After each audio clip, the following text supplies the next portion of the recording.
Hello everyone, dear friends, Ruslan Belov here again, and today we genuinely have a lot to talk about. Over the past 2 days, the front has handed us some substantial news, and on the geopolitical side, things are moving fast enough that there's no shortage of material. Let's break it all down in order: the front lines, Europe and Russia, and of course the Strait of Hormuz situation with Trump, where things are frankly chaotic right now. Eastern Group, Cherevin taken. The front comes alive. It had been a long time, a very long time, since the Eastern Group had any real news to report. A month and a half with not a single settlement taken. That was a noticeable pause, especially considering that before this stretch, the guys were consistently closing out 5 or 6 villages a month, sometimes more. The reasons aren't hard to understand. To the south, they ran into a genuinely serious AFU, Armed Forces of Ukraine, defensive line that couldn't be cracked in a rush, and from the north the AFU kept pushing, which meant forces had to be pulled away to stabilize the flank. That stabilization cost time and resources. But the Eastern Group is back in the game, and they came back with a bang. An advance of nearly 4 kilometers to the west and the capture of the village of Cherevin. Now let's get into the details, because there's one particularly telling aspect here. The AFU unit holding Cherevin was the 225th Regiment, the very same regiment that just days ago pumped out propaganda stories about Russian soldiers allegedly beheading their troops. A classic scare piece with zero evidence but maximum media noise. Well, while that regiment was busy running information operations and cooking up horror stories, the reality on the ground was this. In the fighting for Cherevin, the 225th Regiment lost more than a full company of personnel. Nearly 200 men, by available figures, plus 12 armored vehicles, the same vehicles they used to try to ferry troops into the settlement. That hardware is now sitting burned out on the approaches and outskirts of Cherevin. Make of that what you will. So what does the capture of Cherevin actually open up operationally? Let's not get ahead of ourselves, but a few things are worth pinning down. First, the immediate consequence. Russian forces can now press on Huliai-Polske not only from the east, but from the south simultaneously. 2 vectors of pressure. That's a fundamentally different tactical picture for whoever is defending. Second, the longer range but very concrete prospect, the push toward Orikhiv. Orikhiv is the central objective for the Eastern Group in the summer campaign. Taking Cherevin is a step in that direction, though not the last one. The road there runs through Huliai-Polske, then Novoselivka, Yehorivka, and the advance toward Omelnik. A long chain, but the direction is set.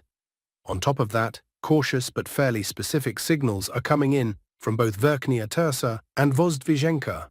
The sense is that both of these settlements could be announced as taken before the end of May.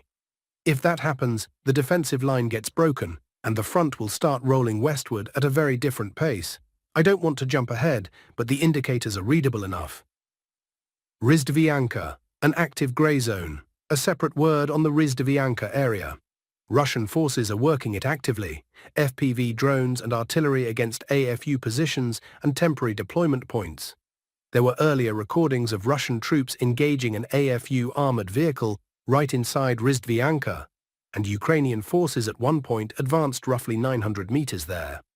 As of today, the majority of Rizdvianka remains under Ukrainian control. The situation here is typical of a grey zone: heavy fire activity on both sides, dense FPV saturation, no clear ground control by either party. Dobropilia direction, counterattacks and grey zones. No changes to the front line were recorded on the Dobropilia sector, but activity there is picking up. Russian forces are expanding their zone of control north of Udakny and advancing towards Serhivka. Meanwhile, the AFU is counterattacking from the Serhivka side, and both sides are confirming this. Ukrainian sources report retaliatory strikes, Russian sources report offensive actions. The territory between Serhivka and Udakny is effectively a grey zone, with high concentrations of FPV drones on both sides, making any consolidation there extremely difficult. Reports are also coming in of Russian pressure on Vasilivka. Some sources are already describing assault operations inside the settlement itself. In parallel, there's an expansion of the zone of control from Novoalexandrivka toward Dobropilia. Novoalexandriivka itself appears to be de facto under Russian control, though no official confirmation has come through yet. In the Belitske and Novyi Donbass area, mutual engagements ongoing.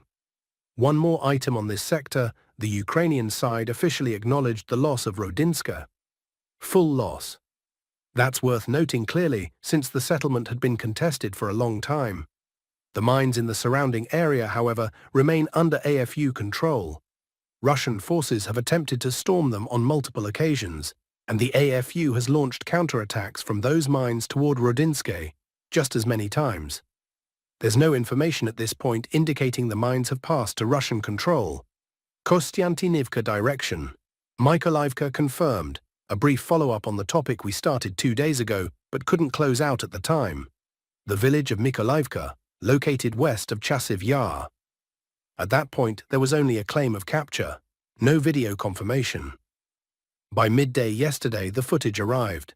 Mykolaiivka is under Russian control. That can now be stated with confidence. What does this mean in practical terms? It doesn't immediately eliminate the threat of AFU pushes toward Chasiv Yar, but it significantly reduces pressure on those positions. The next logical steps are clear. Podolsky and Chervon, the two neighboring villages whose capture would substantially solidify the entire sector and provide the foundation both for further westward movement from Chasiv Yar and for increasing pressure on Kostiantynivka. And Kostiantynivka, right now, is one of the hottest points on the entire front line. Northern Group, Chepkivka and the Kharkiv sector. The Northern Group keeps delivering results. The village of Chepkivka in Kharkiv Oblast on the Vovchansk sector has been taken. An interesting detail here. We recently spoke about advances through forested areas, but it turns out the troops simultaneously crossed the Vovcha River at another point, and this is the result. Fighting is also continuing for Volokhivka and Okhrimivka. It's entirely possible that one or both of those settlements will be taken in the coming weeks. On AFU movements in this sector, footage was recorded on the Veliki Burluk section. AFU soldiers entered the outskirts of the village of Otradny and filmed themselves there with flags. Whether that constitutes stable control is an open question, but the mappers, following their standard caution, marked Russian control over the settlement as lost. That's probably accurate. If you can drive in and film a flag video, there are clearly problems with holding the position. This doesn't affect the overall picture much. The Velikai Burluk direction has traditionally been one of the quietest, but a change is a change, so we're logging it. Gerasimov at the Western Group HQ, Kutkivka, Borova, Lyman. Now to what was announced following Gerasimov's visit to the Western Group headquarters. Here we need to separate clearly what is confirmed and what still raises questions. Kutkivka, declared taken, not yet marked on the map due to the absence of objective control footage, but personally I'm inclined to accept this claim as plausible. Back in January there was footage showing Russian troops actually inside the residential part of Kutkivka. Nothing about this announcement is implausible. Borova, this is where the questions pile up. The settlement was declared taken, but no footage from inside the built-up area, no footage of assault operations on the approaches. The line of contact is several kilometers from the actual boundaries of Borova. And Borova isn't some small village, it's an urban-type settlement, which means dense construction, serious fortifications, and elite AFU units on the positions. Could they have entered? Not impossible, but taken in the full sense of the word means clearing the settlement itself plus all the surrounding strongpoints. The mappers declined to mark anything either. We're waiting for objective control footage. Lyman, declared 85% under control. Also with caveats, footage from the northern and eastern outskirts exists. From inside the residential core, not yet. That said, the situation there could genuinely change very fast. There's one supply route running from Sloviansk, and Russian troops have already been reported in the area of Stary Caravan. Cutting that road is getting close. Once it happens and forces can push to the southern approaches of Lyman, the AFU position there will collapse the same way it collapsed in Siversk. So I wouldn't be surprised if Lyman comes under Russian control within a month. But could and will are different things. For now, we work only with what's confirmed. 2-day summary. 3 settlements came under Russian control, roughly 12 square kilometers of territory gained. The AFU also made advances, approximately the same area. So on territory, it's roughly a wash. Russia gained 12, but also lost 12. On settlements, the picture is better. 1 lost, 3 gained. The 2-day balance is positive. Europe and Russia. The dialogue that isn't happening. Now let's step back from the map and look at the geopolitical picture. Last week in Brussels, there was a meeting of EU foreign ministers, and it exposed once again a fundamental divide that European diplomats are barely even trying to conceal at this point. The question is straightforward. Should the European Union begin direct talks with Moscow on a Ukrainian settlement, or not? And here, there is no consensus whatsoever. Sweden's minister Maria Malmer Stenergard said it plainly. Putin is not interested in real negotiations yet, which means the priority should be increasing pressure, not opening dialogue. Lithuania asked the obvious counter-question. What exactly would be discussed? What's the strategy? What's the goal? Finland stated the uncomfortable obvious. We need to make up our mind. On the other side, Italy's Antonio Tajani reminded everyone that the EU is not at war with Russia and that being part of the negotiating process matters. Austria added that it's time for Europeans to become active participants themselves. In the end, the only thing ministers agreed on was that any European negotiator must be chosen by Europeans themselves. The Kremlin's suggestion to nominate Gerhard Schröder, the former German chancellor who has long worked for Russian energy companies, was rejected unanimously. EU High Representative Kaja Kallas summarized the meeting roughly as follows. The issue hasn't matured yet and requires further reflection. For Europe to play a more active role, we first need to agree among ourselves what we want to discuss with Russia and where our red lines are, she said. Meanwhile, the EU Council renewed economic sanctions against Russia for another 6 months, through July 31, 2026. The sanctions package covers trade, finance, energy, technology, dual-use goods, transportation and luxury items, and includes a ban on seaborne imports of Russian oil and the disconnection of several Russian banks from SWIFT. Putin, for his part, stated at a press conference in his characteristic manner, "The sooner Europe realizes the need for normal relations with Russia, the better it will be for everyone." The message is clear enough, but Europe, particularly the parts that share a border with Russia, shows no signs of rushing toward that realization. On the financial side, it's worth noting separately. The European Council approved a loan to Ukraine of €90 billion for 2026-2027, backed by the EU budget. That's serious money, and it speaks clearly about Brussels' intentions. They have no plans to disengage from the Ukraine issue in the foreseeable future, regardless of where the diplomatic maneuvering leads. Hormuz and Trump. What's happening and what it means.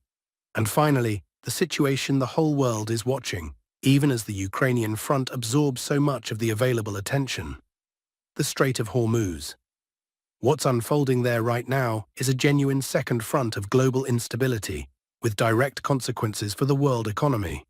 Let me recap the timeline, because events moved fast. On February 28, 2026, the United States and Israel launched coordinated airstrikes on Iran under Operation Epic Fury, striking military facilities, nuclear sites, and leadership targets. Supreme Leader Ali Khamenei was killed in the operation. Iran responded with massive missile and drone barrages, targeting Israeli cities and US military bases across the Persian Gulf, in the UAE, Qatar, and Bahrain. On March 4th, Iran officially declared the Strait of Hormuz closed and threatened to attack any vessel attempting to pass through it. Before this point, roughly 25% of the world's seaborne oil trade and approximately 20% of global liquefied natural gas shipments moved through the strait. After the closure announcement, commercial traffic through the strait dropped by more than 90%. Shipping companies suspended operations, and insurance premiums spiked to prohibitive levels. From March 19th, the US began an aerial campaign against Iranian targets in and around the strait, aimed at restoring passage for vessels. On April 13th, following the collapse of talks in Islamabad, Washington imposed a naval blockade on Iranian ports. The result was a dual blockade. Iran blocks the strait from the outside, The US blocks Iranian ports from within. In early May, Secretary of State Rubio stated that for peace to be achieved, Iran must accept Trump's demands on the nuclear program and reopen the strait. Trump himself announced a temporary pause in escorting stranded vessels through the strait, ostensibly to finalize an Iran deal, but emphasized that the naval blockade of Iranian ports remains in place.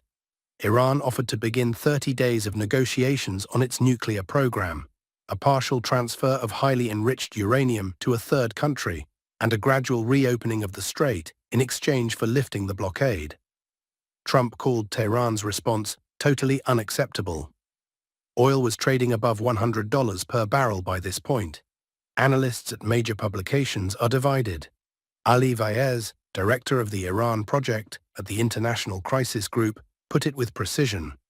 In the attempt to prevent Iran from developing a weapon of mass destruction, the US handed Iran a weapon of mass disruption, in the form of weaponized control over the Strait of Hormuz. Many experts drew a parallel to the Suez Crisis, suggesting this will similarly end as a strategic failure for Washington.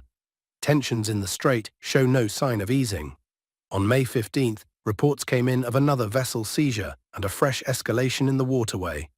Meanwhile, the United Kingdom announced the deployment of drones, combat aircraft, and a Royal Navy warship to take part in an international defensive mission aimed at securing commercial shipping through the strait. What does all of this mean in the broader picture? Effectively, the world is watching a situation unseen since the Suez Crisis of 1956. The planet's largest energy transit corridor is blocked. Two nuclear-armed powers are in what amounts to open military confrontation, and diplomatic efforts are stalling. Negotiations are running through Pakistani intermediaries. China is pressing both sides. Beijing explicitly stated that the strait must remain open for normal navigation. Fuel rationing is already being reported in parts of Asia.